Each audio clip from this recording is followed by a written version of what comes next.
Hello and welcome to another Writer's Room episode of One More Short Story with me, Chris Fulwell. Thank you so much for joining us. I'm looking forward to sharing these stories and these interviews with the writers with you. We've got 3 excellent stories today, and with our very first story, we've actually done something we've never done before on the show, so yeah, I won't spoil that now. In fact, I'm just going to stop myself there and say let's get on with it. Okay, on to our first writer. Okay, we are joined today by Caro Robson, all the way from South Africa. Caro, hello, how are you? Hello, Chris. I'm very well, thanks. How are you? Marvellous. I'm very well, thanks. Very well. And I'm excited Thank you. because it's obviously, you and I are friends. We talk a lot outside of One More Short Story, but we're doing something on today's show we haven't done before with one of your stories, which I'm very excited about.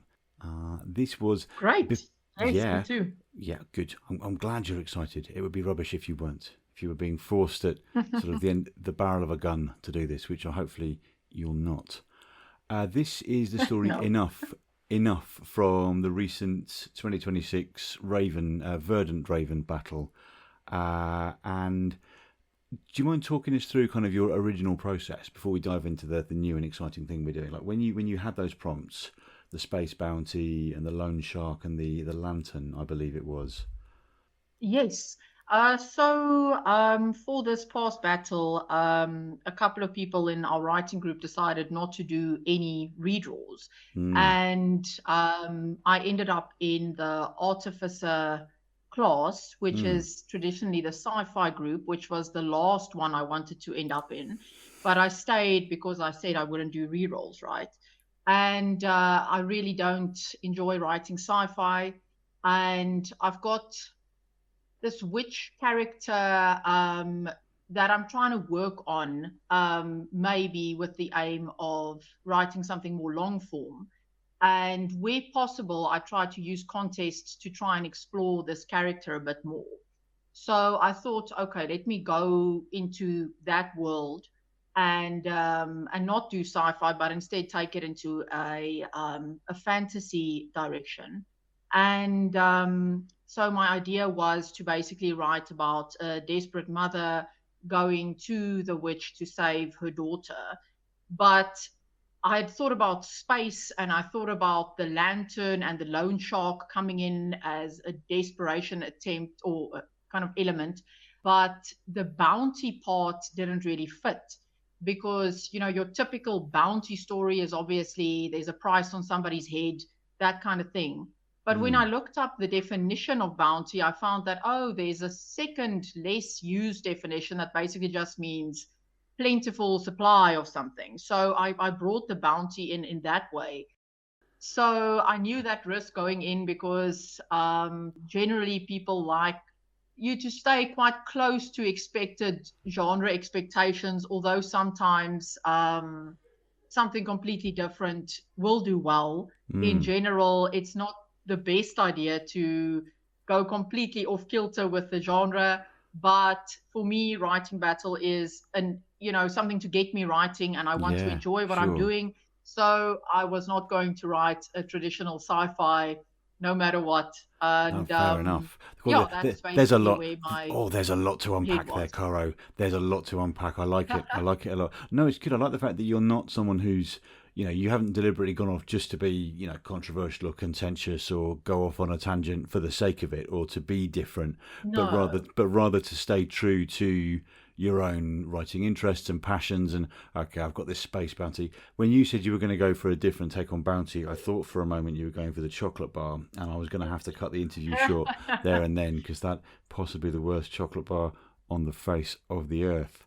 But I I think love that I chocolate bar. I oh I wish I know thought of it at the I time. know I know you're not the only one. I don't know why people like it. Maybe it's me. Maybe I'm in the wrong. But bounty. It's Right. so So. good. Uh, so it's time to tell people, I think, now what we're doing with this. So I think with Caro's story, enough. What we're going to do is we're going to hear it twice. And no, I haven't lost my mind. I'm not just going to play the same story twice. What happens is Caro has talked about already revising it and getting it ready for a longer form. So we have 2 versions of the story. We have the version she wrote and entered into writing battle, and then we'll have a little pause, we'll have a little chat, And then Caro's taken on lots of feedback. She's changed a bunch of stuff about it. And then we're going to hear the second version of the story. We've not done this before. I'm excited. Are you ready, Caro? Yes. Marvellous. Me too. Okay, so first up, we're going to hear the first version of the story. I should say that this is narrated by Rachel Baxter. In fact, both versions of Enough by Caro Robson are narrated by Rachel. So here we go. This is the first version. The witch's voice was sorrowful. It's not enough. The cash, borrowed, was all Lila had, but not enough meant hope. Not enough meant that something could be done, even if Lila couldn't yet afford it. The loan shark's lecherous smile flashed through her mind. She'd given all else. She'd gladly give her body too. I can get more, she said. Anything to see my daughter grow up. Baby Sienna's illness had taken everything, their home and savings exchanged for useless drugs and fruitless promises. Lila was desperate, hoping that magic would succeed where medicine had failed. The witch nodded, a sad smile on her face. If that's what you want. How much? I don't mean money. The healing potion requires something I don't have. Moon dust. But it's costly. Despite her endless bounty, the moon's not generous. She will keep your soul in exchange. Lila didn't hesitate. Anything. The lantern flame burned black as the witch chanted ancient words in a forgotten tongue, her voice deep and hollow. She took Lila's hand firmly in hers and drew a blade, sharp and merciless, across the palm. Blood dripped scarlet. The flame hissed. Lila rose from her body, up, through the roof to the sky, up, amongst the stars, landing on the silent, faraway grey of the moon. Below, the witch collected the dust filling Lila's lifeless hands. On cloudless nights, a distant mother watches her daughter. Baby no more, Sienna had forgotten being ill. She had forgotten Lila's love. But she lives, she grows. It's enough.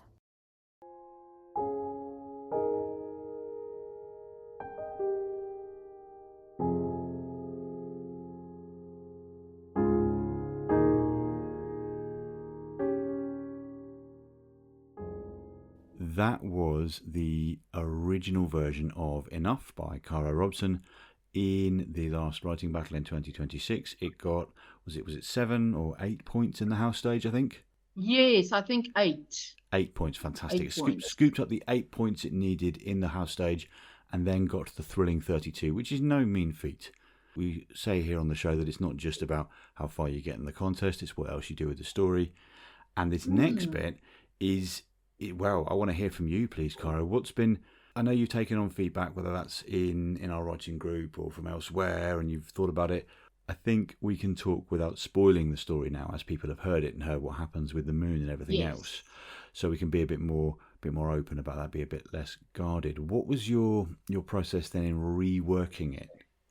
Yeah, so as you said there, with writing battle and other contests, a handful of people are going to win, but for the rest of us, it's an opportunity to practice and an opportunity to get feedback. And so what we're doing here on the show is to just show how a story evolves after you take the feedback and rework it. So I had a lot of useful feedback, and I made quite a lot of changes to the story. Funny enough, actually making it shorter rather than longer. And I'm not sure whether I'll just leave it as is or eventually incorporate it into the longer work that I said I'm busy with bit by bit by bit. But yeah, everyone knows how it is. It's hard to find time for writing, and the contests provide a nice deadline and, some framework for people with busy lives. Absolutely. But so I got feedback from, my 10 anonymous judges. So thank you to whoever you were. And then also some useful feedback in debrief, and then from my writing group as well. And the story, I think, is now it's shorter and more focused. And the biggest change is change the point of view to be basically that of the witch rather than a third person point of view. Because the story that I'm working on in longer form is a first person narrative. But during the writing weekend, for some reason, it just didn't feel right. And yeah, that's a major change I made. And also, I completely removed a lot of the prompts, which again just shows that writing battle gives you a wonderful starting point. But when you go back to a story, remember that you're no longer constrained by these prompts. So it was Fiona in debrief who told me that I should revise the story and I should remove the landlord. And I hadn't even thought of that. And she said he doesn't fit the vibe of the story. So I took on that note. He's no longer there at all, which makes the story more focused. Because I also got in beta reading, the story was a difficult one for me to get clear. And even the version on Writing Battle, I don't think was 100% clear if I judge by my anonymous comments, because quite a few of them said, oh, is the landlord and the witch the same person? Which they were not. It's basically a mother going to the witch with the last money that she had now borrowed from, oh no, not a landlord, sorry, a loan shark. And it's not the same person, but he's kind of this extra character in the background who informed the initial idea of a desperate mother, but was actually not required for the story to work.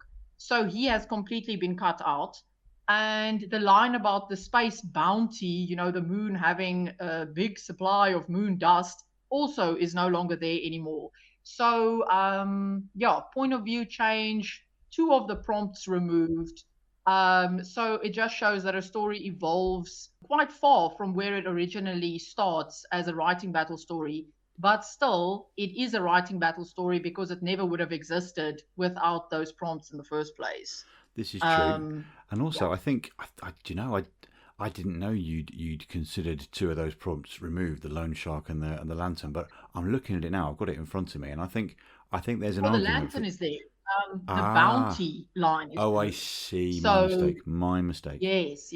So even though the bounty concept, I'll say, is still there, for writing battle, I thought I had to explicitly use that word because I was already using it in a, not in the way people would have expected it. So if I now didn't even have the word bounty, I think I would have ended up on 3 points because people would have said, you wrote a story about space, but where's the space bounty? Where's the bounty? So that's where's the bounty? Yeah. I think there's an argument to be said in even this revised version that the moon is a kind of loan shark, and that there's an exchange. If you squint, you can see that there's an exchange, and it's a very heavy cost. But I know what you mean. I think it's great to be able to take it and have the courage of your conviction to go, right, okay, I have adapted it. I'm going to make it longer form, but then magically by itself, it's ended up being a tiny bit shorter as well. Right. Yes, a tiny bit shorter and maybe a tiny little puzzle piece in a story that I will hopefully eventually get round to writing properly. But it was a nice exercise, for the sake of the podcast to go back and properly get stuck into the feedback and work through that. Because I find personally, it might just be me, but I get quite emotional with writing battle feedback. I need to give myself a few days after the results before I'll even look at them or look at it rather. And, sometimes feedback is phrased a little bit bluntly. I don't always want to immediately take it on board. And only later on would I think, okay, maybe this is actually making a good point. For example, somebody said that the tense of the story changes, which was completely deliberate in the first version. And it was phrased quite bluntly in the feedback. And in the new version, the tense is all consistent. So it's just another kind of general point for our newer writing battlers that, give yourself some time to process the feedback, because even the feedback that might appear blunt might actually be useful in the end. Sure. And it's a point well worth remembering for all of us, whether we're entering any kind of peer judge contest, when we're sitting at a phone or a keyboard on a computer, just rattling off some feedback on a story we've read. There's a human being on the other end of that, and Yes. they Yes. may feel all sorts of ways about what they've written. They might be the first time they've ever put a story down. They might be completely thick-skinned and not care what anyone writes. Who knows? But it's definitely worth reminding ourselves that we need to be considerate of each other, and also, as you say, give yourself breathing space. Look at the feedback when you're ready, and you can always find things worth building on from that feedback. Definitely. I think Yeah. it's time we hear version 2. What do you think? Okay. Here Fantastic. we go. Here is the second go at enough. It's not enough. I open my palm to reveal a small, stoppered vial, empty but for the slightest sprinkling of grey. Ash! Lila rasps, voice raw. Swaddled on her breast, her baby breathes, barely. Magic could grant the miracle that medicine denied, but the price would be high. I shake my head. The healing potion requires something much rarer. Moon dust. I turn to the window, eyes to the sky. The moon is not generous. She will expect your soul in exchange. Lila does not hesitate. Anything. The lantern flame burns black as I chant ancient words in an old world tongue, my voice deep and hollow. With Lila's hand firmly in mine, I draw a blade, sharp and merciless, across her palm. Blood drips scarlet. The flame hisses. Lila rises from her body, up, through the roof to the sky, up, amongst the stars, landing on the silent, faraway grey of the moon. And down, down drifts the dust, just enough, filling her lifeless hands below. On cloudless nights, I look to the moon. I know that Lila looks back. She watches her daughter below. Baby no more. The girl has no memory of being ill. No memory of a mother's love. But she lives. She grows. It's enough.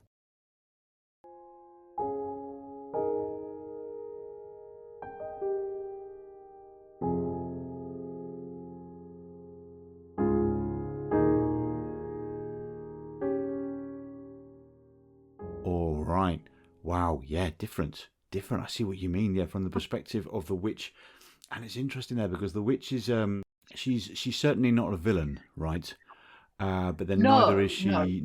she maybe a more straightforward heroic figure. She to me, and feel free to shoot me down on this. This is your story, but she's much more neutral, and she's there providing information and making things happen, but she's not there to judge.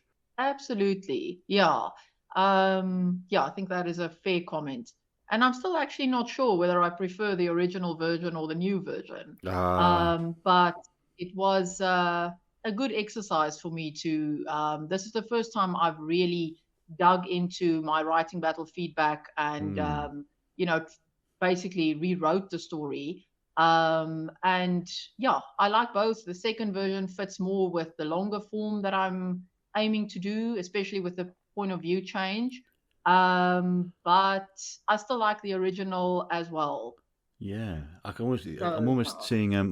They're both great. They are obviously both good. Otherwise, we wouldn't have them on the show. We'd find an excuse not to be fun to pick one of your other stories that are also very good. It almost what's leaping out to me is almost having a series of short stories from the witch's perspective. Do you know what I mean? So like a year in the yes. life So of this yes, the witch. witch is the main character Yeah. that I've got in my mind. So that's why I changed the point of view. But during the first weekend of writing, I don't know why that point of view just didn't work.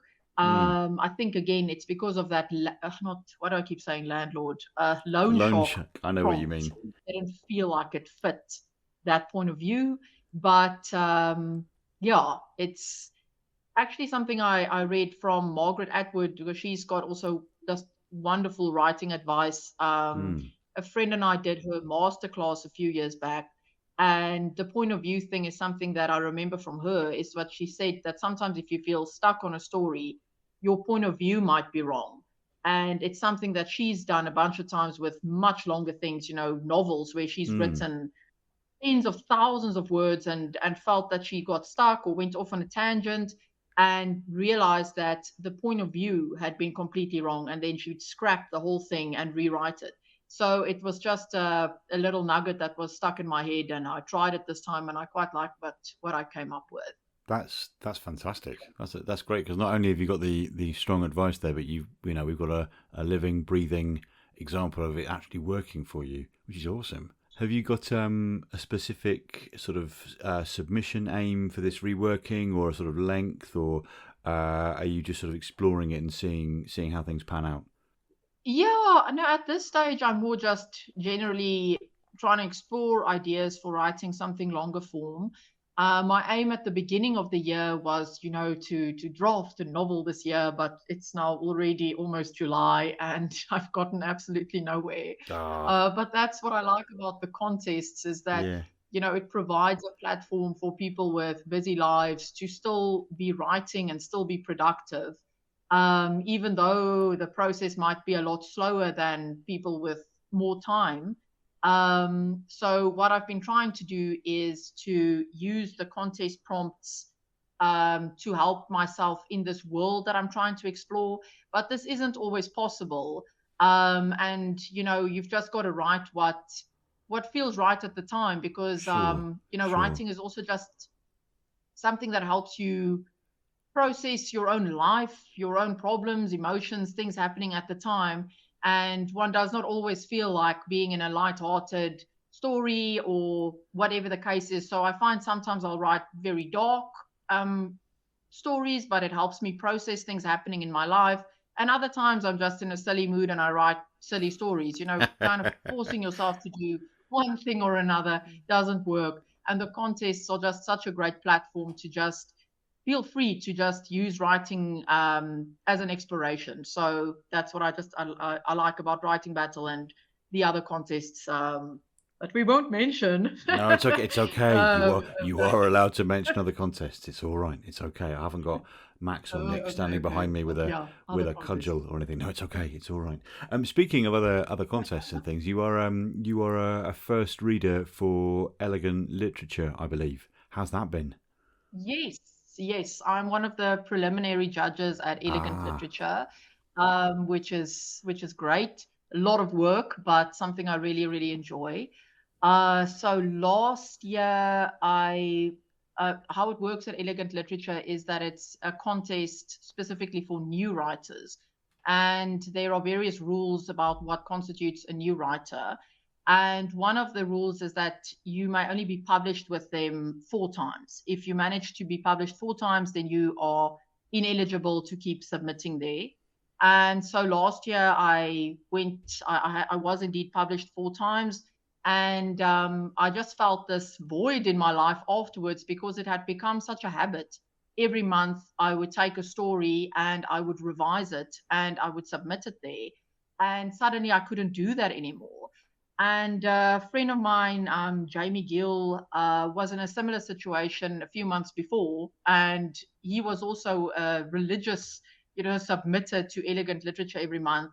And he then became one of the preliminary judges. And I thought, well, maybe I can also do this. And so I got in touch with the editor there at Elegant Literature, and found out how it works. And I had like an interview process with him, and a month where he kind of just sent me a bunch of stories and saw what my comments were like and whatnot, just to test out whether I'd be a good fit. And then I joined there officially in January. So we can get up to 300 stories a month. They can be up to 2,000 words each, and they are not divvied up among the preliminary judges. Every judge has to read the whole set. And so up to now, I've been given a half set, kind of helping out one of the other judges. So they'll do half, I'll do half. But this month is my first month now as a full judge, if that makes sense, to hmm, read the entire tranche of submissions. mm. So yeah, it's very interesting work, but again, it is a lot of reading. Yeah, sounds it. It And sounds it. we give comments on the stories, and then the editor and a guest judge will then read the best stories. Um, you know, and then they are the ones who decide which 20 stories appear in the magazine. So 10 get an honorable mention and 10 are published. So yeah, it's very interesting work. It sounds fascinating. Yeah, I mean, I'm sure we could talk about all the different things, if maybe what you don't want to see or what you see a lot of, and you maybe roll your eyes and go, "Oh, here we go again." But what, without naming individual stories or authors or whatever, what stands out? What sort of qualities or aspects of a story or approaches a writer takes that really stick in your mind and sort of maximize a submission's success? Well, I'd say it's every month we've got a theme, right? And I can usually predict what kind of stories are going to be popular just by looking at the theme.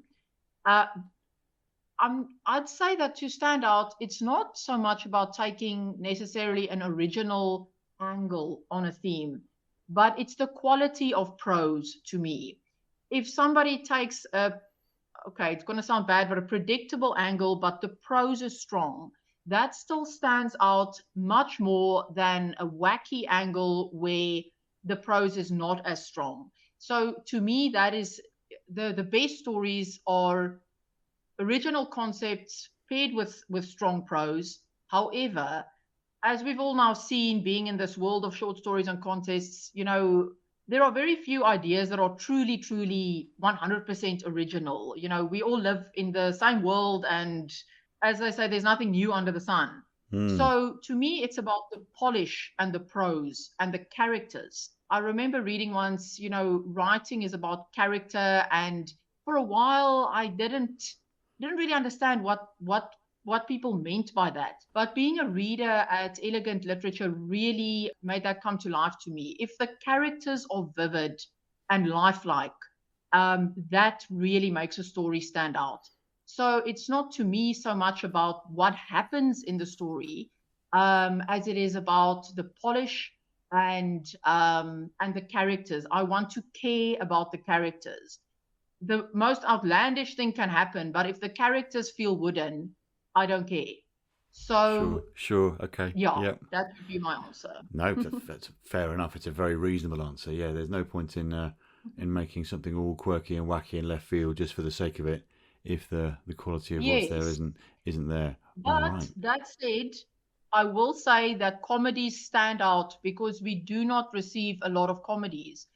When I do find something more lighthearted, it immediately does stand out, and it's actually such a breath of fresh air to read a comedy between a lot of drama, a lot of horror, quite a bit of thrillers as well. We tend to get sci-fi. We get a lot of sci-fi. So when there is something comedic, it does stand out immediately. Well, there you go. There we go. The comedy writers of the world descend on Elegant Literature with your well-written comedies, and Caro sort of can take Well-written notice. comedies. Well-written comedies, absolutely, absolutely. Caro, thank you so much for joining us on the show today. You've given us such a range of insights into writing from different perspectives, and thank you very much. It's been an honour having you on. Great. Thanks for having me.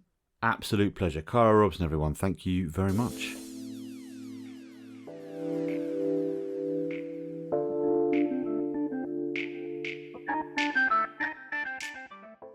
Very excited to share that we are joined by Grace Quon now, all the way from Canada. Hello, Grace. How are you?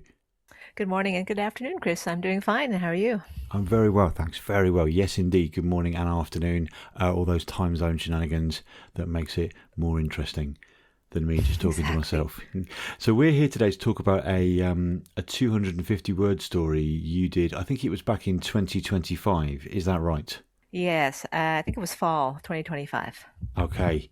And I want to make sure I can see if I can get the title right. It is Everything Althea Needed to Know About Customer Relations She Learned from Her Parents. Now, are you someone who loves a long title? Be honest. I will say that I love a long title on a short story. Yeah. You wouldn't be the first, and I've played that game myself. And why not? Yes. Why not? I have to say that when you have such a short story, like this was 250 words, you've got so few words to get things across that title is just so tempting to add a little bit of context, a little bit of background, maybe an extra layer that the reader only understands after they finish the story. And that I So think, for a longer yeah, story, you've got the word count. You can do all of that stuff inside the story itself. But for a little tiny little microfiction, that title space is just so helpful. yeah, and I think you summed that up beautifully there. You've hit the nail on the head. I don't consider what you're doing cheating. I should reassure you that I don't. But it's also nice in that what you said there. The layers that you're adding is not something they'll pick up till after they've read it, and that's the best way to go with a long title, right? Rather than just I am going to give you another 20 words of my story and you're going to like it. It's an extra layer, and I think that works really nicely. So this was in the Kindness of Strangers genre last year in 2025, and I believe your other prompts were Charmer and Guest Book. Now, without giving away the story just yet before we hear it, can you sort of talk us through your process? Are you someone that redraws and goes wild, or are you a strict stick with what you give in person? How does it work for you? Wow, that's a tough one. I'd have to say it just really depends on. Yeah. God, inspiration is a terrible word, but yeah, whatever strikes with the prompts. So I always do try to incorporate the prompts in I guess, a substantial way. I will leave myself an out. If I ever get toilet plunger, that's just going to get mentioned, and I'm never going to use it in the story. But for this one, Charmer, and I don't know what it says about me, but for Charmer, I instantly thought that's going to be the villain. And Guest Book was rather specific. I mean, I thought of weddings and funerals as some place where guests do sign in, but I mean, a hotel or motel just seemed like an easier path to go with it. So I think this story actually came about fairly easily, which was nice for me because I do tend to kind of lollygag about my stories, and especially if the deadline is a week or more, then I will just take all that time to try and think up with the best story idea. Yeah. Are you an overthinker? Are you a writer definitely. that overthinks? Yeah. Yeah. I'll have a page full of, well, I could do this, or I could do this, or perhaps actually this is a better idea. But when you only have, what was it? Was a weekend, I think, for that contest, basically? I think so. Yeah. These it's one of the appeals of these really short word count competitions, isn't it? When you don't have long, you either get on with it in a couple of days or you don't. There's no longer time period to procrastinate in pursuit of that mythical perfection. Oh yes, because I will happily procrastinate until the last day of the contest. Absolutely. Oh, I'm the same. I'm exactly the same, and I fully expect to be doing that in the rest of the writing battle contests this year and beyond. It's just how it goes, isn't it? But well, I think I do envy those people. I have seen, I think for this last 250, that the prompts came out, and then I'm sure like half an hour later, I saw people with, I got my first draft done. I'm like, I don't know how to do it. I suspect witchcraft, Grace. I suspect some kind of supernatural stuff is going on there because there's some type of deal with the devil. I'm pretty sure. Yeah, I think so. Not that we're literally accusing anyone of Satanism out there. There are some more sort of literal-minded people out there, but no, I'm the same. I look at people who do that and think, how have you done that? I do need a few hours to come at it and jot some ideas down, and then probably end up going with the first one I wrote then anyway. But it's all part of the process. Exactly. All right. I think now it's time to hear the story. Now, this story's been narrated fantastically for us by Noah Trent, who is a first-time narrator for the show. Now, Noah is an audiobook narrator in his own right. So he got in touch out of the blue and said, "Hey, Chris, I love the show. Can I narrate something?" And I said, "Yes, absolutely." It's just waiting for the right story to come along that matched his voice. And I think people are going to like it. So here we go. This is Everything Althea Needed to Know About Customer Relations She Learned from Her Parents by Grace Quon, narrated by Noah Trent. The man strolled into Althea's motel lobby with the shit-eating confidence of the untouchable. He leaned on the counter, flashed a badge and a smile. The badge disappeared before she could see it clearly. The smile stayed. "I'm investigating a theft. Looks like the perpetrator might be staying here." He held up a photo, a bright-eyed young woman. He was bluffing, but he wasn't as good as Althea. Her daddy taught her to play poker when she was 8. "Sorry, haven't seen her." "I'll need to see your guest book." My inspector is a hard ass. His fault, not mine, said his self-deprecating grin. He flipped the pages, scanning the names. Okay, but if you see her, call me. He scribbled a number inside the cover. Or call me anyways. He winked. His sedan peeled out, disappeared into the darkness. She pulled a crumpled ball from her pocket, the page she'd sliced from the guest book, and tossed it in the garbage can. At room 17, she knocked twice, paused, knocked 3 times. The young woman, no longer bright-eyed, opened the door. He came by, Althea said. Go on now. The woman let out a breath that started as a shudder and ended as a sigh. I can't thank you enough. You don't even know me. I know what it's like. She'd never forget. Fell for a charmer once, too. The woman nodded slowly. Do you think he'll come back? Hope not, for his sake. Althea's mama taught her to shoot when she was 10.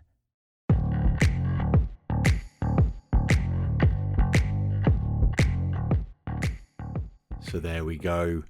It's no secret that I really enjoy that story. I've badgered you about it before about getting it on the show, and you've quite rightly been thinking, oh, I'm submitting it elsewhere, and then you changed your mind and said, oh, go on then. And I'm very glad you did, because what a character! And this story did very well for you, didn't it, in the competition? Yeah, it came in runner-up, actually, in its category, which I was just thrilled with. And it was a very close decision. It was a 3-2. Oh, I know. And Yeah. they're, in some ways, very complimentary because it could have gone either way. And then in some ways, incredibly frustrating because it could have gone either way. But Exactly. as ever in these finals, you're going to get 2 great stories. And yeah, all the way to runner-up from hundreds and hundreds of stories. Oh, Yes. brilliant. Yeah. And I have to say, I had actually read the story that I lost to, and I had actually tagged it as a potential winner of the category. Oh, there you go. Before that all started. So, I'm not at all disappointed to lose to that story. It was very innocent. Sure. So you are not only a good writer, but a good judge of other writers' quality, is what you're saying. Oh, well, I'm an impeccable judge of other people's quality, obviously. Is it a common thing of yours to write sort of a very strong, strong-willed characters who have real backbone, like Althea does? Because she, on the face of it, she's working in this motel, and this guy comes in, blah blah blah, and she's got him. She's several paces ahead of him the whole way through. Is that kind of character someone that appeals to you? It's interesting. Yeah, I think she appealed to me as a character, yes, but it's strange because I don't actually tend to write characters like her. If anything, my characters tend to be more indecisive and unsure of themselves. So I'm not actually sure where Althea came from, but I love her. Oh, she's great. Yeah, I think we could stand to see more Althea stories. I would love to do something with that. And that is exactly why, for a while I was thinking, hold off on the podcast. Yeah, but, sure. But it's a great story, and I'd love to do something else with her. I just don't know what. Well, there you go. You heard it here first. More Althea possibly coming our way. Maybe she'll show off those shooting skills that she references right towards the end of the story. I would not get in her way, though. No, I wouldn't. God, I wouldn't mess with her. No, she's one of these characters where not only is she, badass, but also she's got a good moral base in that she's not using her badassery for naughtiness or to screw any people over. She's looking after someone that needs looking after. And I like that for her. Absolutely. And the like you said there at the beginning with the layering of the title. Okay, she's learned from her parents, and then we hear, oh, she's picked up that from her dad. Oh, she's picked up the shooting from her mum. Nice. A really, really good way of layering all that in. Thanks. I think. I did waffle back a bit and forth on her backstory. I waffled a bit about what the charmer's background was. Yeah. So I'm glad it all came through, actually. There's no way you can give both protagonist and antagonist a proper backstory in 250 words. You can't do it. Yeah. You have to drop in these little Easter eggs, right? These little clues. And that's done. I think you did that exceptionally well. So Thank you so much. No, not at all. Not at all. So outside of the greater chronicles of Althea that we've just made you commit to on the show, outside of that, what else have you got going on in the sort of the writing and the creative worlds? So unfortunately, this year's been a bit slower for me, I think. But I took the story from, gosh, what was it? I think it was Tempest Owl, I think, this year, and I submitted that to a our local mystery short story contest. So it came in third there. So that was a decent result. Yeah, And congratulations. That's great. That's really good. I got a drabble published in an anthology that just came out a couple of weeks ago. It's called Women of the Weird West, and it's all stories about the Old West as it never was, but with female protagonists in all of the stories, which is the common link. And that was pretty exciting. And let's see, for Not Quite Right's Flesh Fiction, I was the guest judge's category top pick. So that was great. That's And I was fantastic. especially thrilled with that one because without our amazing writing group, UDLW, that story would never have happened because it was their inspiration and their encouragement that got that story created. The flesh fiction, yes, absolutely, and it's it goes to show that because I remember now when you said it there, I remember that wasn't something that would necessarily have been straight away in your comfort zone, but you went with it, and okay, a few people chipped in and said, "Have you thought about this or thought about that?" But it was your work, and you're the guest judge's top pick. That's fantastic. That's really good. That was quite a surprise, I have to say, because it really was the first time I'd ever, even considered writing in that style, and so it was just a lot of fun. Well, you've got range, Grace. You've got lots of range now. It's good. And also, just Maybe you too talk. much. No, wow, no, no.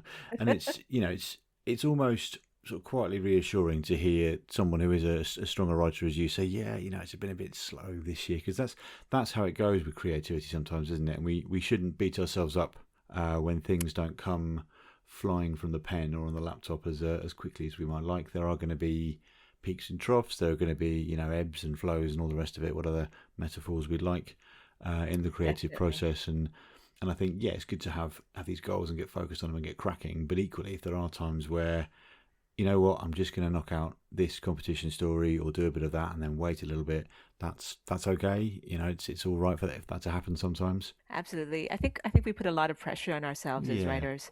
And it's just like, oh, I haven't written, for a month, so I'm Mm. not a writer. I might as well just give it up. It's not for me. But it's really just, it's too much pressure on ourselves. So if we can allow Sure. ourselves a little bit of, flexibility, a little bit of grace, just to, sometimes other things have to take precedence, right? Other Yeah. things will be more important, and writing is always there waiting for you when you want to come Writing, back yeah, to it. it never leaves.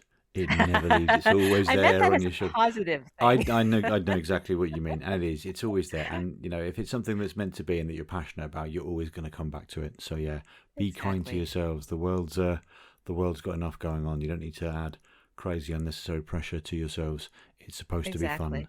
It's supposed to be And enjoyable.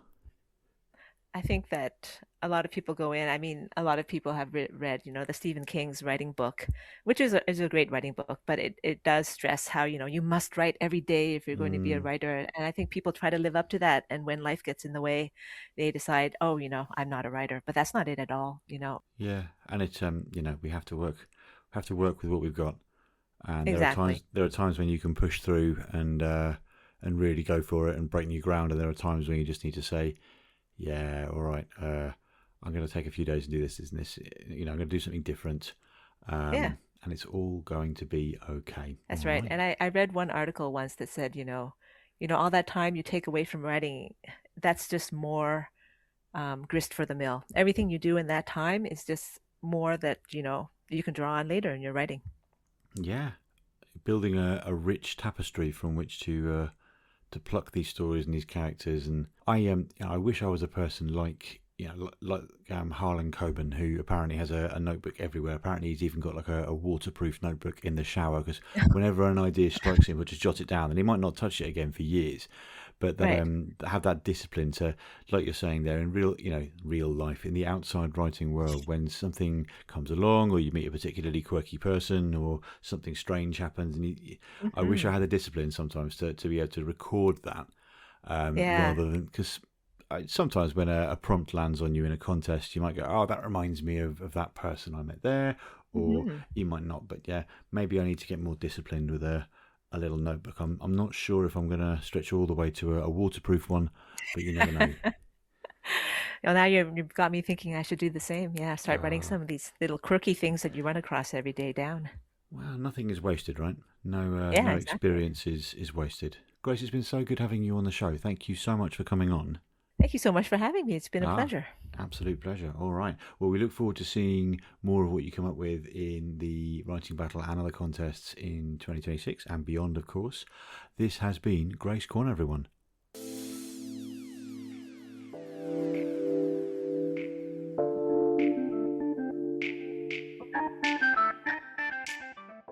Right, as you'll probably know if you've been listening to the show for a while, we are now at the stage where we do the story selection raffle. The story selection raffle is available to insider and founder subscribers over on Patreon.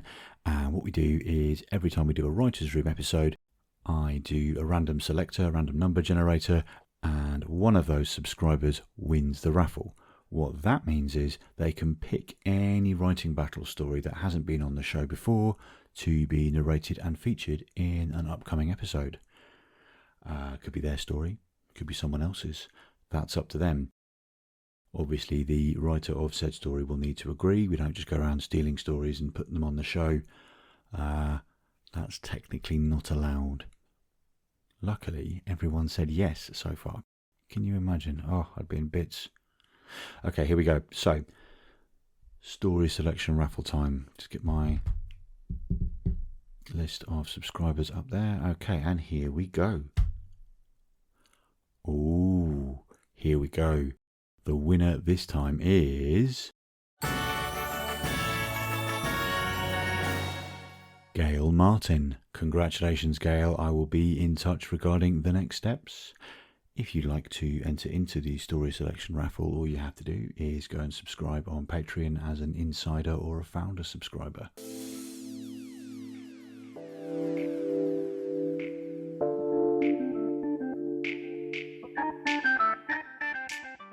Okay, so we are joined today by a 3-time writing battle winner.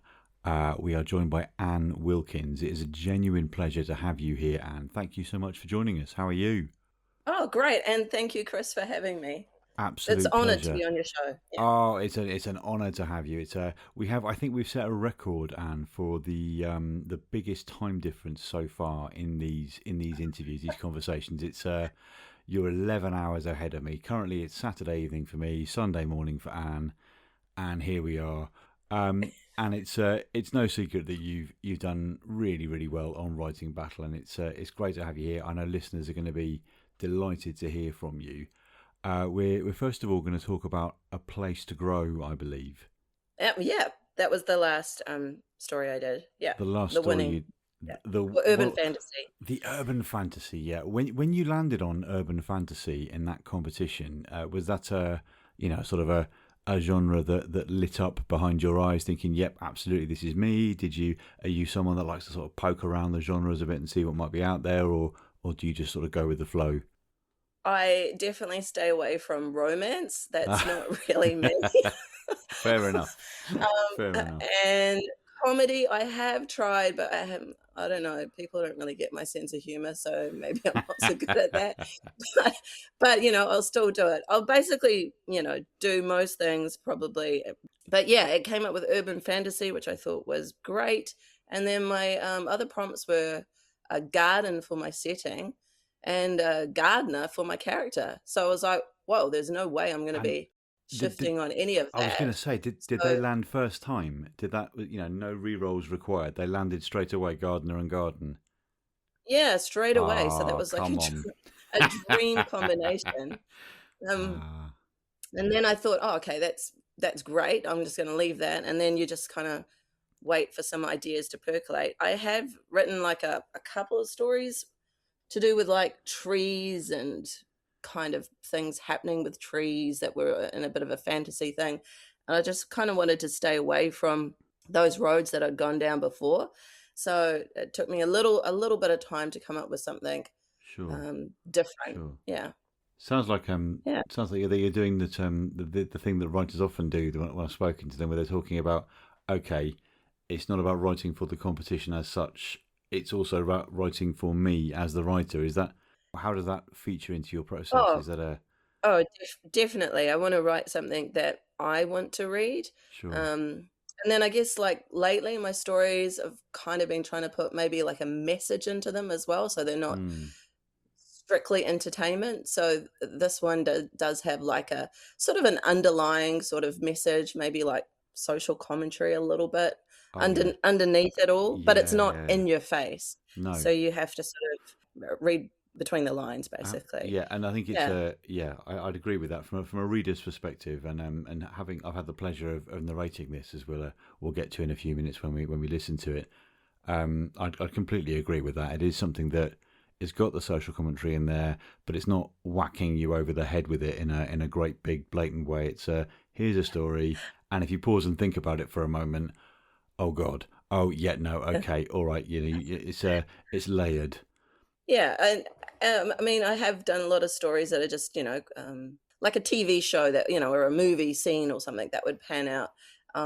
But this one, and probably training puppies and a few of my Clarksworld stories, that I've just tried to put maybe like a little message maybe in there for some of them, and that's just maybe a new thing maybe for me. Yeah, I mean, but this one, yeah. I started off with those prompts, and then I have like a document, and I have all these sort of ideas in there that where I don't have time to write, so I just maybe like quickly blat an idea down. It could be just a sentence, or it could be a picture or something like that. And then I went through, and then I found a couple of pictures that I'd put in there, which were kind of related to sort of trees or gardens, and I put them at the top of my document for sort of inspiration. And then I did sort of plan out like a rough sort of kind of outline of where I wanted to sort of go. Normally I don't really do much planning at all, but this one I did sort of plan, maybe like just a little paragraph, and it was kind of based on those kind of pictures. But then as I started writing, more things kind of came into the story, and it sort of deviated from where I was originally kind of going to go. So yeah, the story just kind of writes itself as you keep going. It's a story. A story grows, if you'll pardon the tedious pun there. Yeah, I definitely wanted something kind of to do with grafting and children getting better through the soil. But then I like the idea of comparing the Frank with other seeds that had not perhaps grown, as well. Yeah. And so that came in quite sort of early on. Yeah. And do you so just touching on something you said there about this sort of open to all document that you've got, where you might chuck in a sentence or a paragraph or a picture, is that something you do for stories of all lengths, or is it more for the longer ones where you've got more time to let things percolate? The big document that I have, I just because often you get ideas. I mean, that could be in the shower, or it could be while you're out on a run or something like that. And I don't have a lot of time, and if I don't write it down or put it somewhere, I will forget it. So I just put it into this document, and then sometimes some of those ideas, do fit competition sort of vibes, or they can sometimes just sort of help inspire some other sort of ideas for stories. Not all the time, but sometimes. And then sometimes if you're just wanting to do a story, you have some time to just free write without like any prompts or anything like that. It's good to sort of go back and see what you kind of wrote there and in your idea section, and just pull something out and go with the flow. Yeah. This is gold. You should charge for this. You should be doing courses on this. This is nice. No, honestly, it's great, because there's people like me who sit there and go, okay, I'm going to go and write a story for a competition, or I might go and write a story for myself, whatever, and I might knock up some notes. Yeah, maybe I'm alone. Maybe it's just me.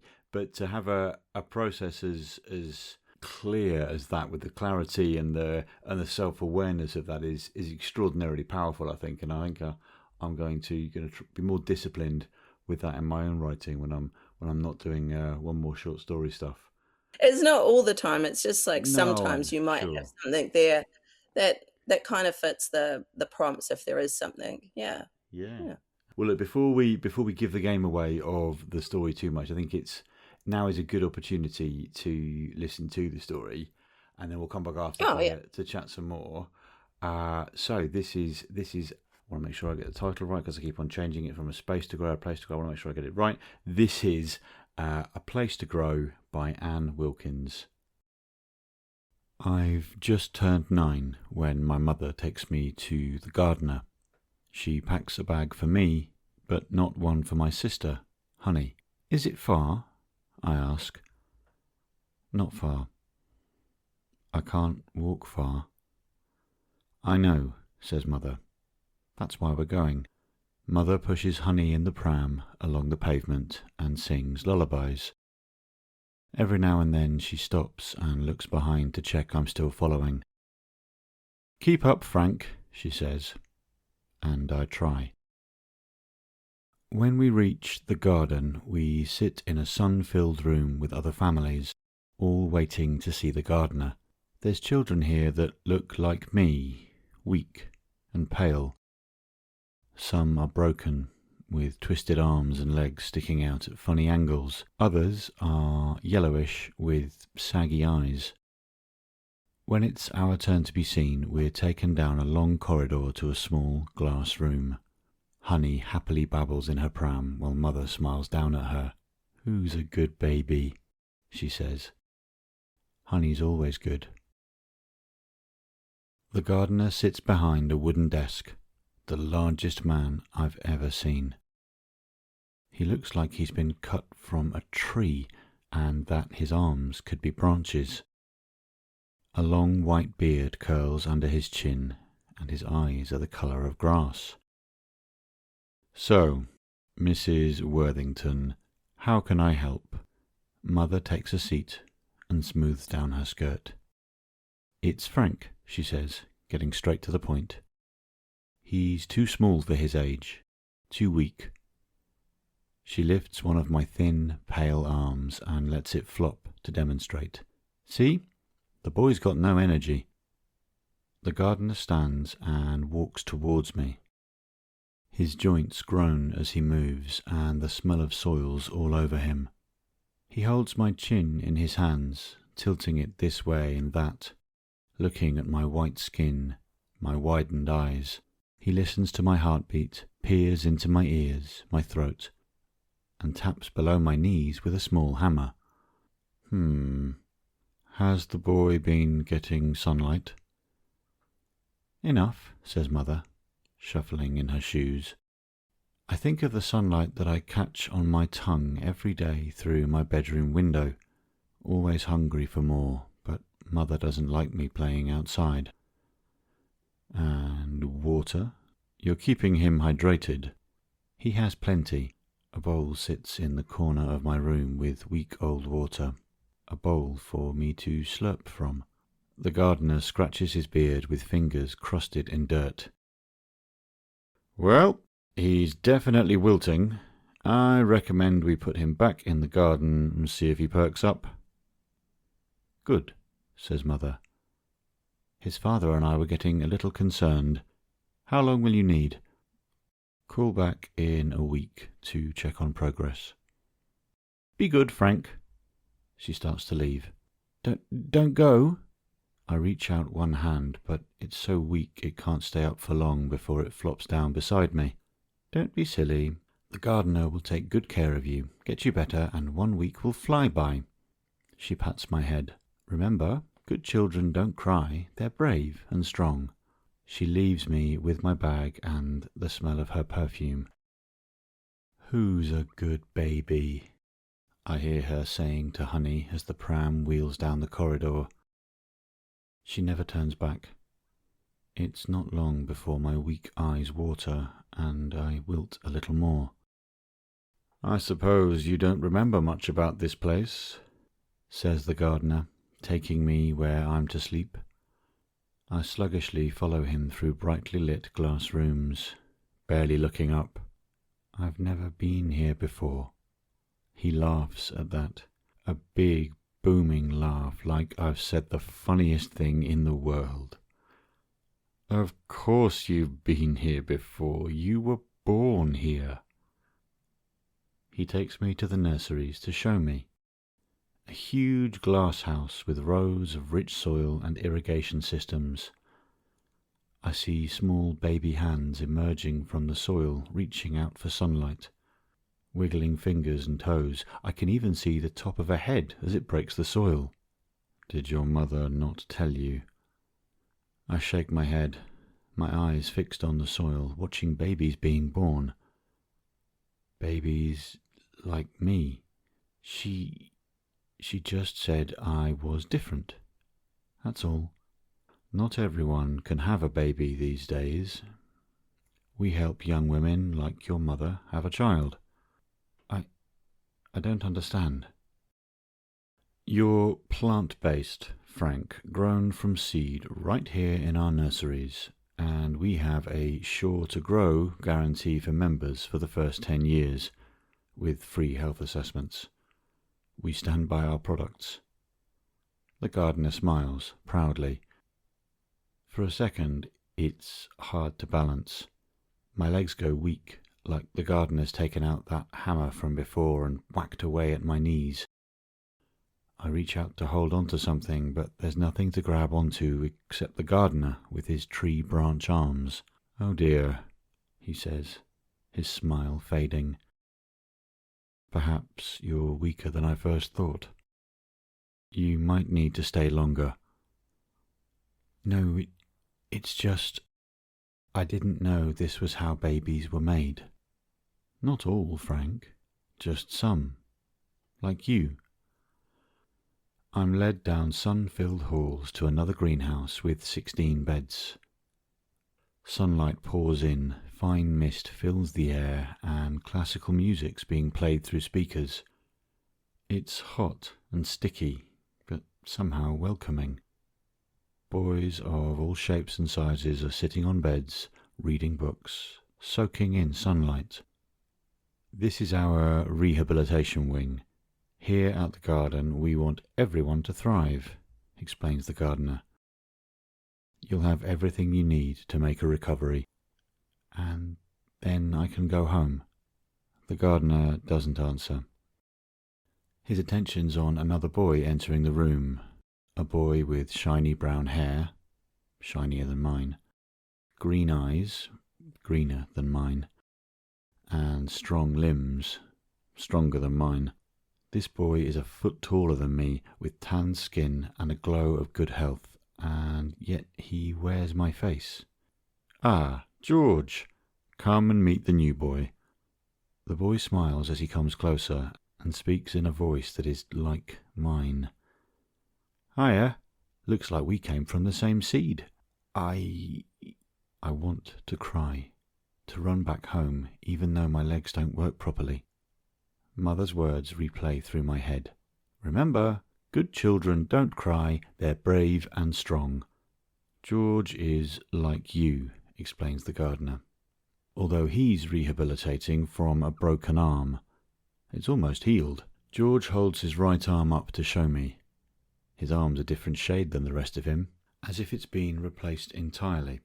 Grafting, he says. Had to wait for a new part to grow before they attached it. George is the same age as you, adds the gardener. Really? He looks older. He's been thriving at home, but sadly that's not the same for all of our products. The gardener stares at me in a way that makes my stomach feel funny. Products. I mean children. Now, come, enough talk. Let's get you rested, well fed and watered. We'll talk about more of this tomorrow. I'm led to a small bed, but it's not like my hard bed at home. I peel back the top sheet and underneath is a layer of rich, dark soil. What's this? It's what you need. I look to the gardener to see if he's joking, but he's not.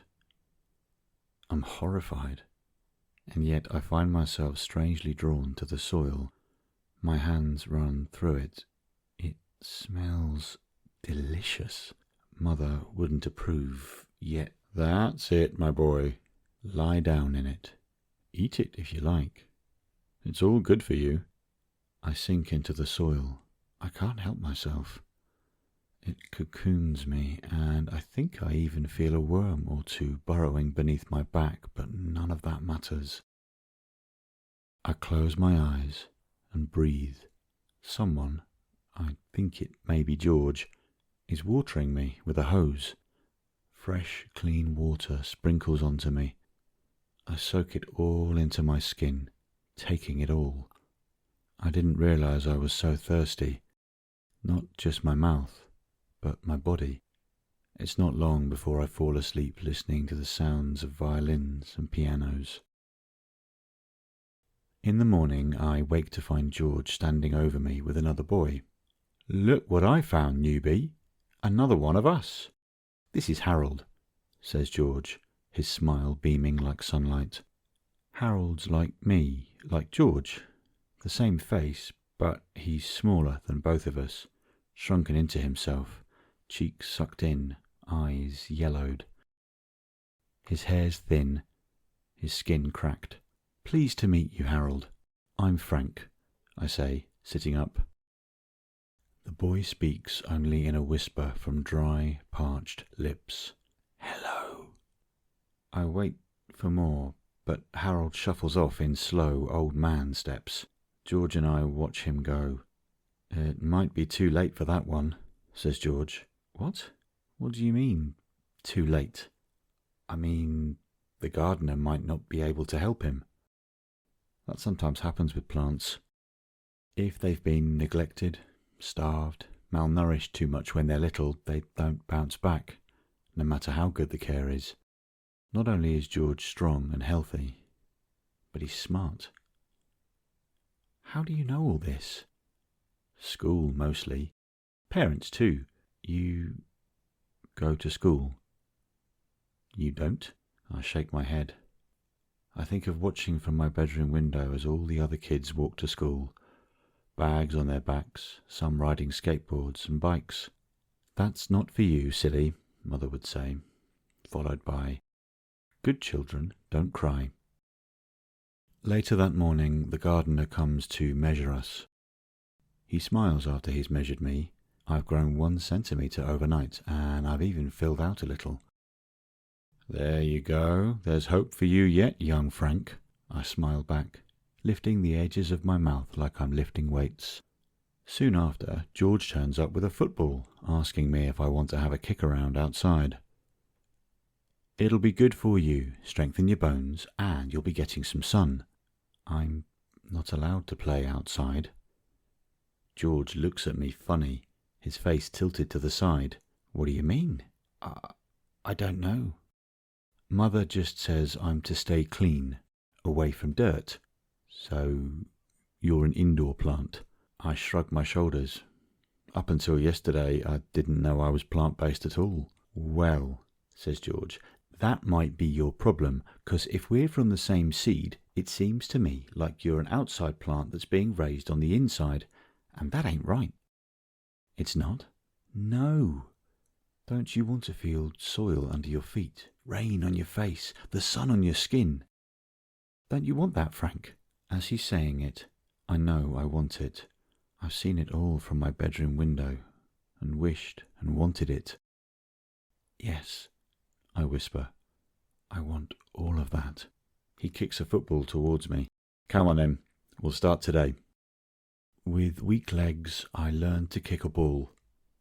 Back and forth, the sun beats down on us and I soak it in. I find myself smiling. It's getting easier to weightlift, the corners of my lips wanting to rise. I look to George, who's almost glowing in the sun. He's like me, I think. And then another thought. That could be me. We take our shoes off and walk barefoot in the soil, and later we stand under outdoor showers, letting cold water pour over us and into us. There's no time limit like there is at home. I could stand here for as long as I need. "You all good?" asks George, looking at me standing under the shower with a stupid smile on my face.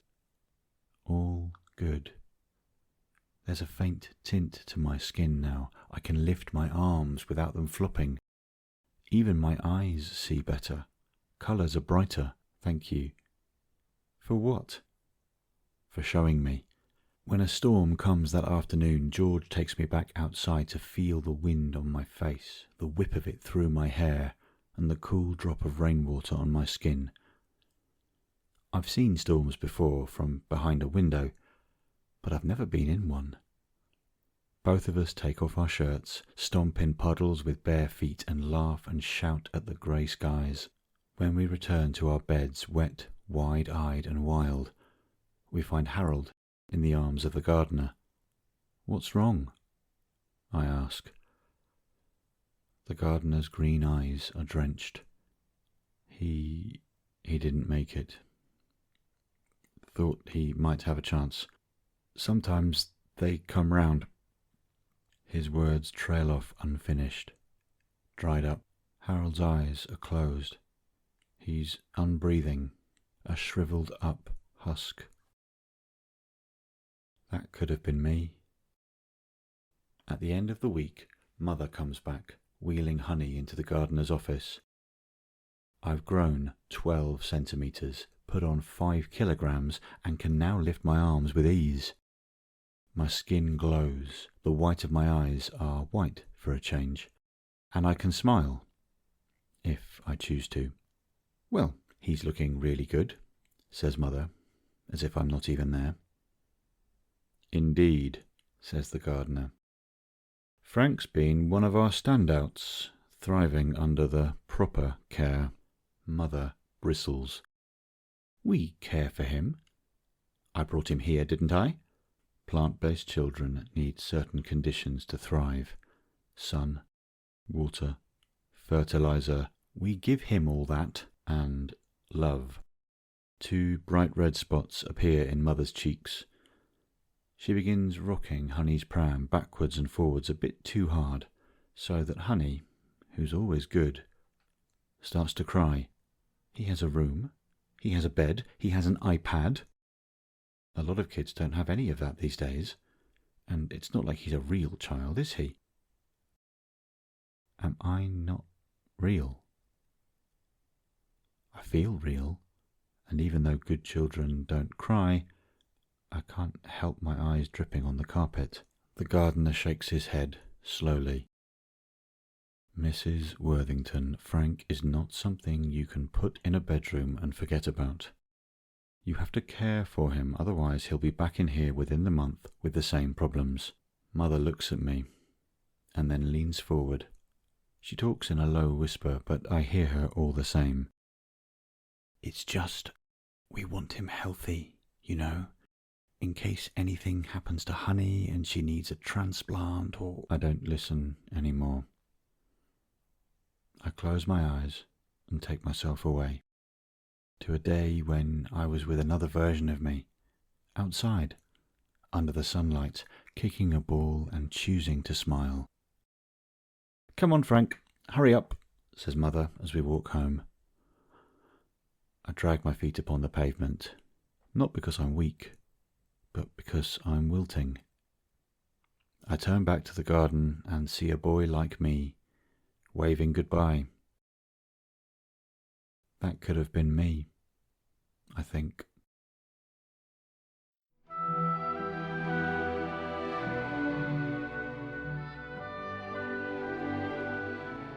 All right. I mean, I will be honest with you, Anne. When I narrated that, I knew it'd be good, having read it before, but I didn't expect the sort of emotional punch in the sternum. That it's just so powerful. It's how. Forgive me for asking, but is there a particular reason you kind of went down the child route? Is that where did that come from? The prompts? Was that one of your kind of slush pile of things beforehand? Is there?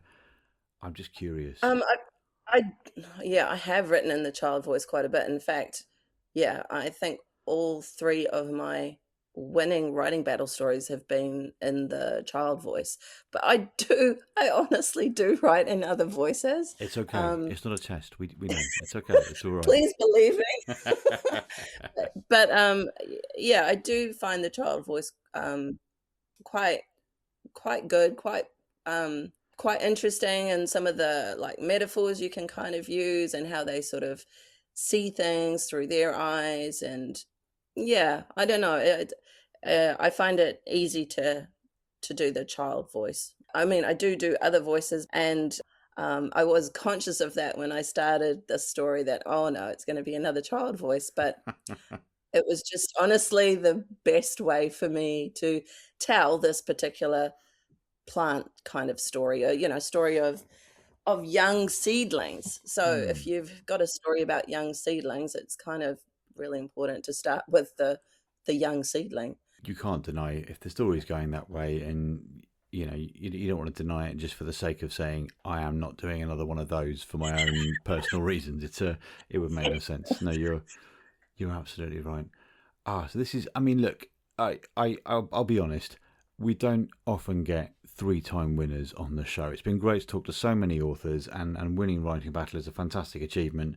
But 3 times, Anne, forgive me for asking, what's your secret? What's your advice out there to people who are listening and reading Writing Battle stories and thinking, I just want to, step up to the plate. What do I have to do?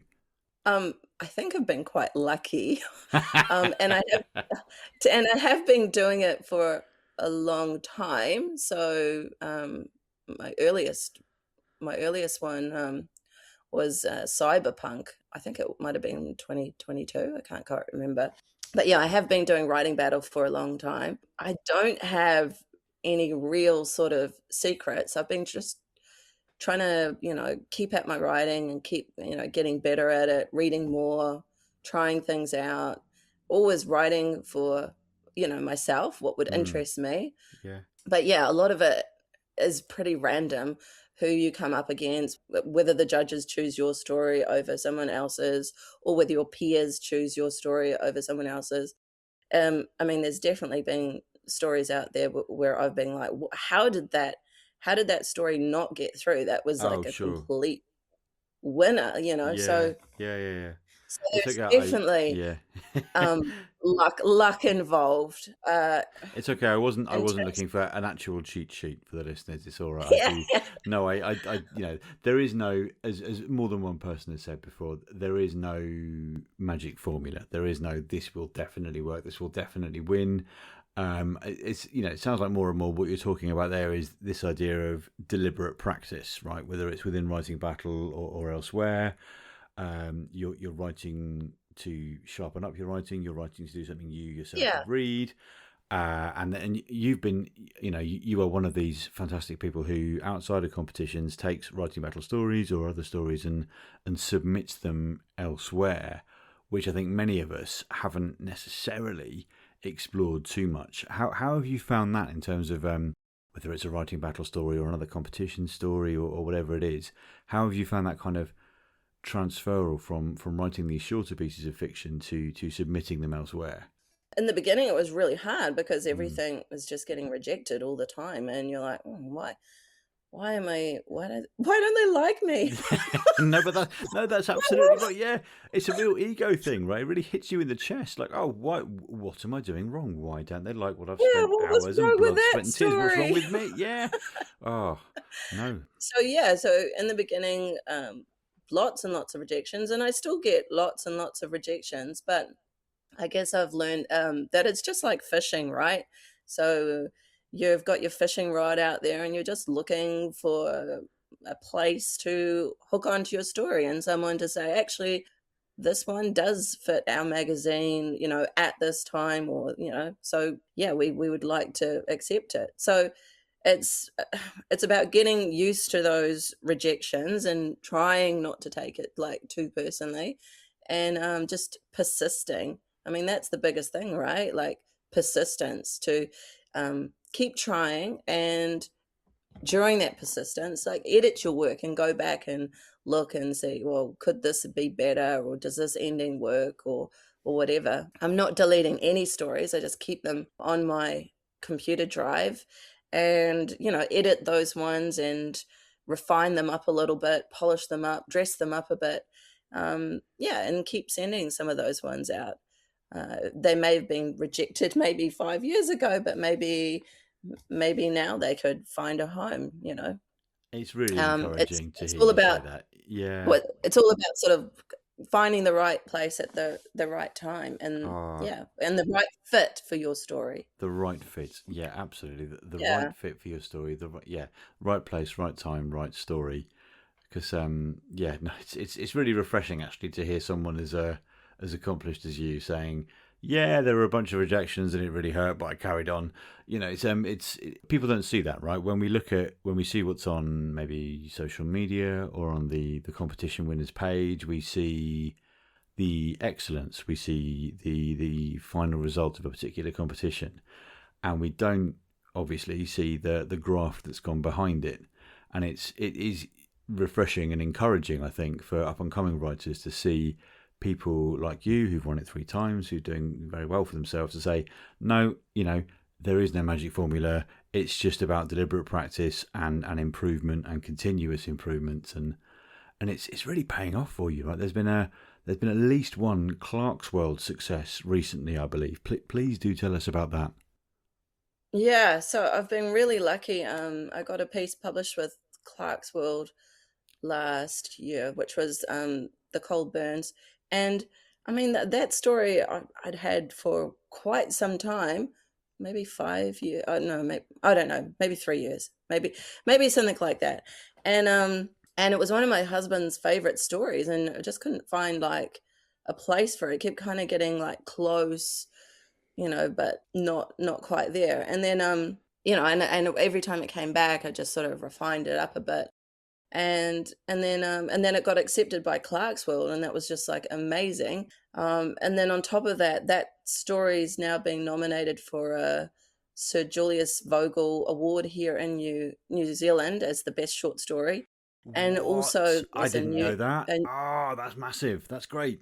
That's really good news. Yeah. And it's also been out. It's got into this finalist competition of a new award here they have in New Zealand, Te Tai Wheti Award. So hopefully I'm saying that right. That's for okay. Outstanding short story as well. So that's amazing. That's just done really well for me. And I mean, you know, like that had done a few rounds. Do you know what I mean? And it people hadn't said yes to it, and then just kept, you know, editing away at it because the bones of it were really good, and I sort of changed up the ending. Some of the feedback you'd get from people, you know, from magazines were like, "Oh, we really love this, but we wish such and such would happen," or, you know, it was a bit longer, or at the end, or something. So you just sort of take that feedback and tamper with it a little bit more. And yeah, I was stoked when it got accepted in Clarkesworld, and then towards the beginning of this year, I got another piece accepted in Clarkesworld, which is just out now in their July publication, A Life Measured in Seconds. And that was one where I was just trying around with things I hadn't really done before, with like a dual sort of perspective, and had, you know, a bit of fun with that. And Clarkesworld was the first place I sent it to, and they accepted it.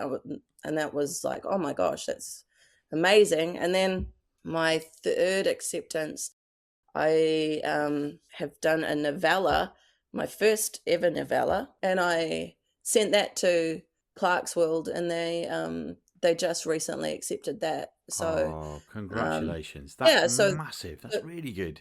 Yeah, so I've just been over the moon about those kind of things, and then to have that writing battle win as well. So that's just been amazing. Yeah. And there was a quote, you know, going back to that persistence thing before. Yeah. I'm just trying to look for it on my computer. That's okay. It was. I can hear you beavering away in the background. That's a good. Yeah. I'm just trying to find it. That's okay. Just while you're looking for it, go on. Not that one. Hold on. No, go on. It's a quote from Neil Clark, and I just don't know where if I can find it here. But he basically says about persistence, that persistence is like key, and sort of the amount of people that sort of give up after, you know, submitting their place to Clarkesworld one time and just sort of give up. But there's a lot of people that he sees like who've just persisted, and, you know, after lots of rejections have, you know, kind of got through. So I feel like I am one of those people who have persisted, because I have. but it's not have just a persistence. It's lot not of just doing rejection. but it's not just doing the same thing 200 times and hoping you're going to get a different result. Is it? You said True. something really interesting there, where you said, "Yeah, okay, I got a knock back from somewhere, and I took the notes they gave me, and I did something else with it." And that takes a particular approach, doesn't it? It takes a kind of an absence of ego to go, "Okay, right, I love this story, but this place has said that, so maybe I should do this, this, and this instead." And there's a couple of other things that you've really picked up on there for me that I'm going to try and summarise in probably quite a clumsy way that I think is going to really help. I'm hoping is going to help our listeners. And that you talked about years, not just I've tried a couple of places this month, but it's been years coming. Yes, that. But that's patience, right? You need that patience to make this work. You also talked about it being one of your husband's favourite stories, and I think we're all going to have, as writers, people who are important to us in our lives, and being able to trust their instincts as well as our own, I think is massively important. Thinking, okay, well, this person who knows me well enough finds this story particularly appealing. There's something there.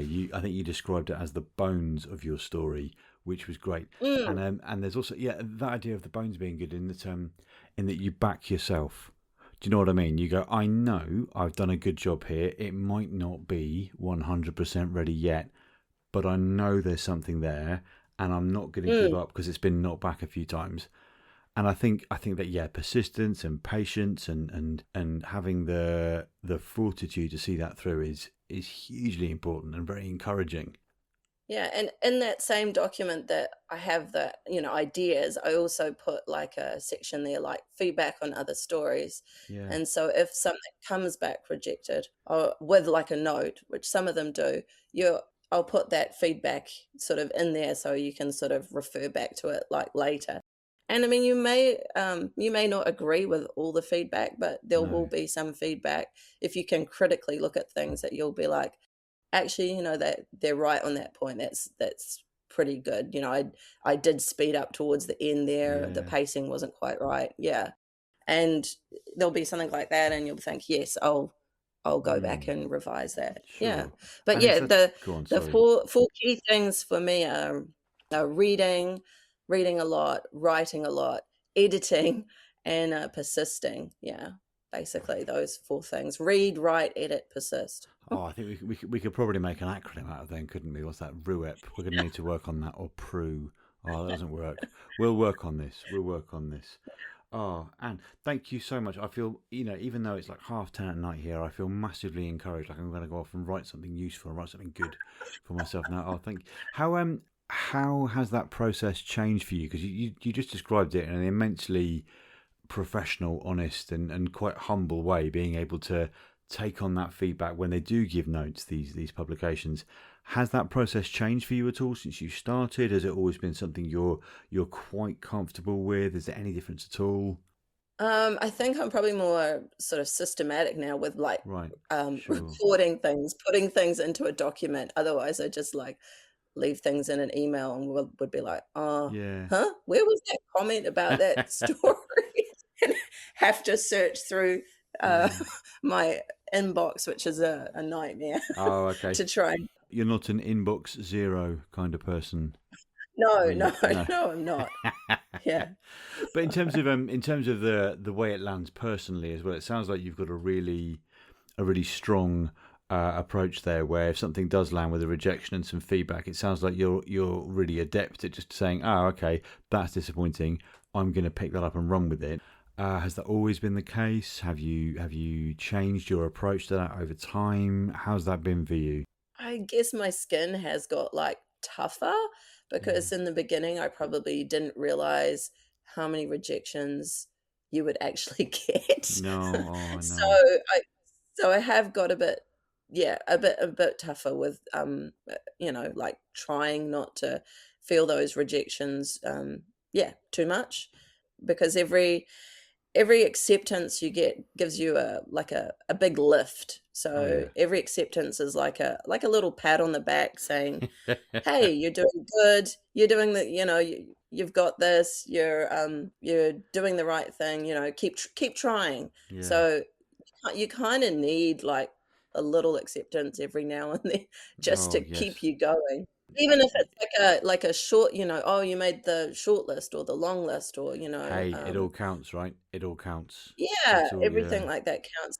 If you yeah, if you get like 100 rejections in one go without yeah, any sort of I don't know, silver lining, without yeah. anything sort of positive, I think it would feel really, It really would. bad. It But would. you need just something just to Yeah. sort of keep you going. Good. Well, I'm pleased to hear it's not as bruising as maybe it was in the earlier days. It's because writing it's a human thing, right? We're doing it because we care about it and we enjoy it and it matters to us and we want to tell these stories.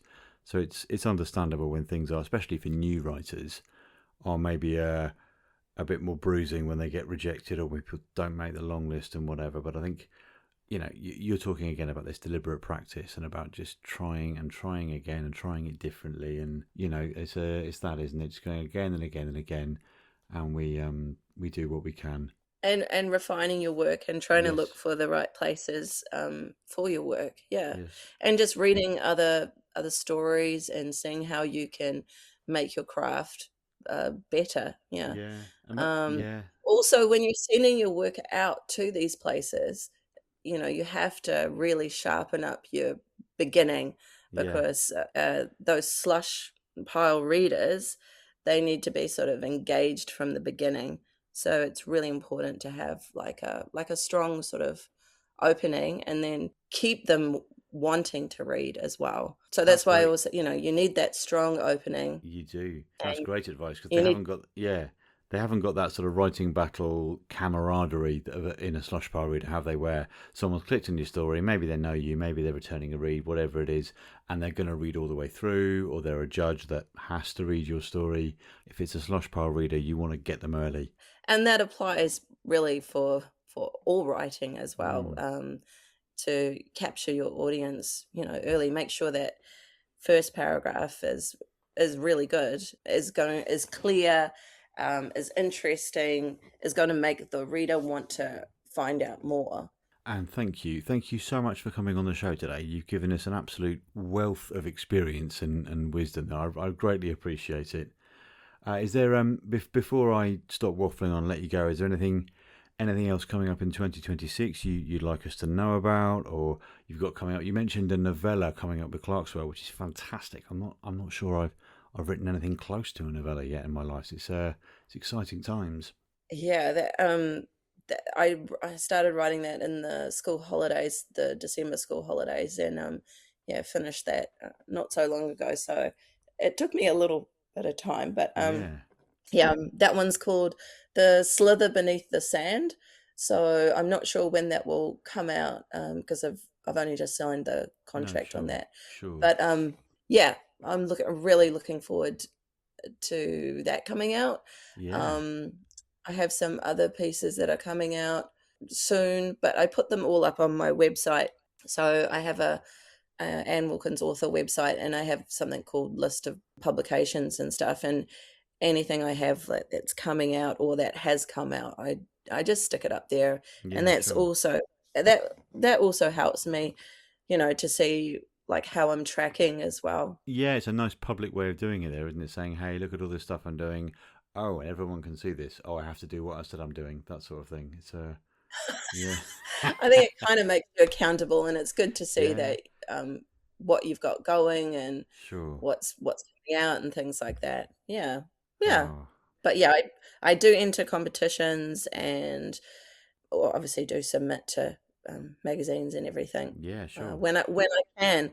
But I work full time and stuff. You're a So busy, absolutely. You're a busy person. I know life can get in the way, can't it? Life can get in the way of this writing shenanigans. But and thank you again for coming on. Thank you so much for coming on the show, and congratulations again. This is 2026 is a massive year for you, and I do hope it continues in this vein. oh, thanks, Chris. It's really kind of you, and thank you for having me on the show. It's been Oh, really really good. Thank are you. you kidding? It's a pleasure. I feel like I've learned about 100 things already in the last half an Don't hour or think I've so. said anything, No, but well, okay. that okay. No, well, I beg to differ. All right, an absolute pleasure. Thank you so much. This is Anne Wilkins, everyone.